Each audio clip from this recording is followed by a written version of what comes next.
Hi, welcome to my channel. I am Dean Rod Vera, and this is the Moto Dean channel.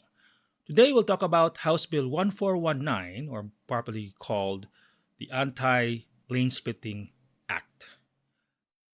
Let's go.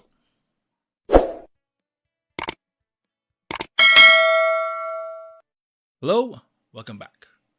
Over the last week or so, 2 weeks, as of August 31, 2022, the motorcycle community has been talking about this anti-lane splitting bill, which was filed by a congressman or a House or representative from Pangasinan.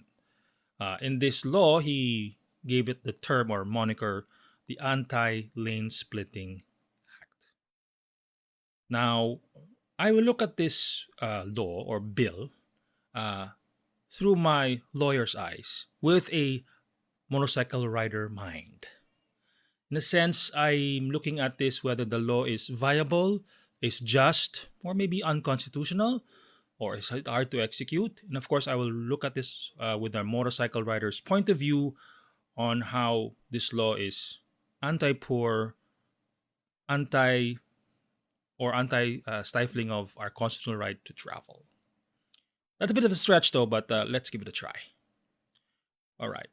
This law, as written as a House bill, is actually very short. But the most important part of any law is what makes an act illegal or what makes a act prohibited. Under this law, Section 3 of House Bill 149 states, and let me put up a graphic here, no person while operating a motorcycle in a highway shall traverse between two vehicles except to overtake. Take note of that. Secondly, any motorcycle stopping or passing through vehicles during traffic, I don't know what that means, on a broken white line in highway shall be likewise be considered as lane splitting. So in a sense, lane splitting is what is prohibited. Now, what a law needs is to define what are the terms or what are the operative acts or operative objects in the law: motorcycle and highways. And those are the objects. The acts are traversing or what they call passing through. Let's see how the law defines them. And again, I'll put another graphic. Here we go. What is lane splitting? Lane splitting shall mean any motorcycle, scooter, two or three wheeled motorized vehicles which shall share a lane occupied by another vehicle on the highway. And what is a highway? According to the law, it says this: any thoroughfare, driveway, alley, public street, road which is being used by the public. Oh, that's even the backyard alley of your house. Driveway. Of course, how does the law define motorcycle? Here we go. A motorcycle is any two or three wheeled motor vehicle designed to convey people. And you know what it includes? That includes scooters, electric scooters, because technically it's motorized. Now, I see a couple of problems under the definition of the law. It says here highway. I don't think a thoroughfare or a driveway or an alley should be considered a highway. Words should be used in their common sense, and highways are known to be wide streets where there's a lot of traffic, both vehicle and people or pedestrians. I don't think a driveway is that populated as it's EDSA, unless your driveway is EDSA. Again, what is lane splitting? It only means that you cannot share a lane when it's occupied by another vehicle. So again, it's lane splitting is the way it's defined is when the motorcycle and the cars are on a standstill. Because the prohibitive act is when you pass the vehicles or traverse them while moving. So again, there's a bit of a disharmony or contradiction, if you will, into the law. This law, I believe, I am the same opinion that some people said is anti-poor. Why? Motorcycles are now a staple of commerce. And if a government law, or a law for that matter, or a government agency tries to stifle or restrict a staple of commerce in the economy, that economy will shutter. That economy will go down. This law would have been better if it was filed 30, 40 years ago when the motorcycle public was not that fast.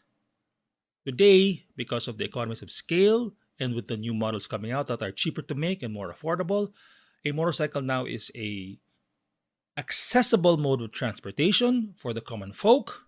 I know that you can buy a motorcycle, a brand new one, for maybe 60 to 70,000, and you can get a good high quality motorcycle, the higher models, for a small sum under a loan.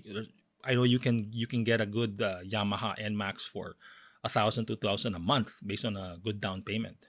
So just imagine a law that is restricting a important facet or important factor in the economy. We know now that motorcycles are used not just to convey people, to transport people, but we transport goods.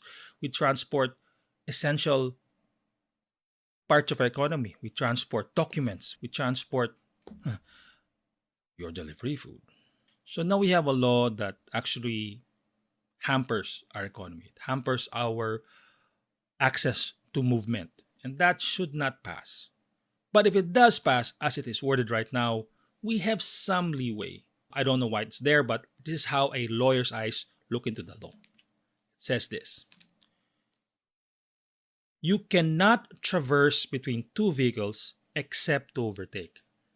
So technically, as in see the video here,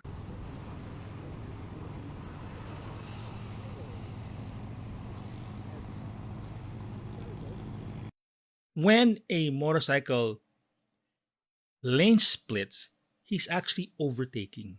So in a sense, when you overtake, you are not lane splitting. Well, that's how I read the law.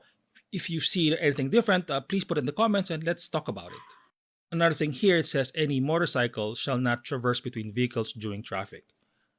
What do you mean during traffic? Is it when it's going at 10 kilometers per hour? Or when it's a stop and go, when there's a lot of vehicles? Or when it's just traffic per se moving on EDSA or any other highway? That by itself, that is very vague, and when it's vague, it should not pass and it will not pass. There is a principle in criminal law that if you violate a provision of the law or the words of any act here, it must be clearly defined, because in criminal law you have to prove the fact that that violation happened. How does one prove that you were in traffic? Does traffic mean on a stoplight, or does traffic mean when you're on an expressway, NLEX or NLEX, and you're going 5, 10 kilometers per hour? Is that traffic? It's not defined because traffic was not defined under the law. In defense of the legislator, there is a general power afforded to the legislators that they can pass any law, technically anything under the sun. It's called the plenary power. As long as the law passes the constitutional test, then it should pass. For example, we have laws that are really bad and laws that are really good. I can't name them all because that's another video, but nevertheless, some slip through the lines, slip through the fingers. I hope our motorcycle riding legislators, such as Colonel Busita, Senator JV, and Senator De La Rosa, when they see this law, they will do everything in their power, if not to make sure that this law never passes, or at the very least amend it in so far that it will not stifle, not hinder, not stop this staple of the economy, which is motorcycle riding. Thank you for your time, and if you will, please like this video, share it if you can, and please, if you have not, subscribe, that little red button down there. It helps my channel grow, and I can give more videos like this. If you have any difference of opinion, please put them in the comments. I will address them. I will answer any of your questions. I love the engagement with my viewers and those who comment. So I hope I have given my view on this law, and I would welcome any views that you may have. This is Dean Rod Vera saying, it's not what you know, it's what they don't know. Ride safe, guys. See you on the road. Hi, please do me a favor and smash that like button. It'll help me a lot and it will trigger the YouTube algorithm. Now, if you have not yet, please subscribe to my channel. If you don't, my dog will eat this exam booklet and that student has to repeat his final exam again.